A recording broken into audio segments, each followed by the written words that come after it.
రక్షణ అనేది మరి మనం నోటితో చెప్పినంత సులువుగా వచ్చేది కాదు. దానికి మూల్యం చెల్లించబడ్డది. ఆ మూల్యమే మన ప్రభువైన యేసుక్రీస్తు. ఆయన ప్రాణాన్ని మూల్యంగా చెల్లించాడు. మరి మనము చెల్లించవలసిన మూల్యాన్ని మన ప్రభువైన యేసు ప్రభు చెల్లించాడు గనుక ఆ మూల్యం చెల్లించబడిన రక్షణ నువ్వు పొందుకోవాలనంటే దేవుడు చెప్పిన మాట అపోస్తలుల ద్వారా తెలియజేస్తున్న విషయం ఏంటంటే, మూర్ఖులకి తరం వారికి వేరై రక్షణ పొందండి.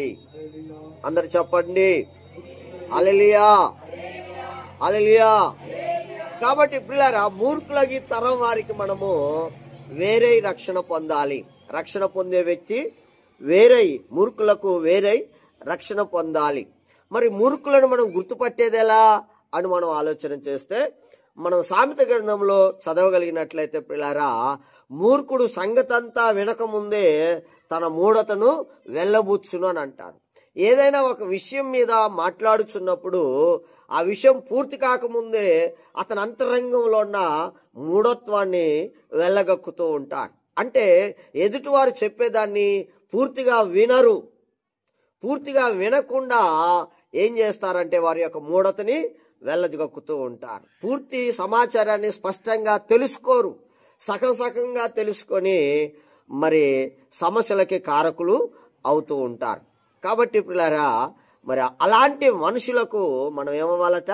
వేరే ఉండాలి, వేరుగా ఉండాలి. నోటితో చెప్పండి అందరూ, వేరుగా ఉండాలి. ఎవరికి? మూర్ఖులకు. మూర్ఖులు ఏం చేస్తారంటే వారు మెడవంచని స్వభావం కలిగిన వారుగా జీవిస్తారు.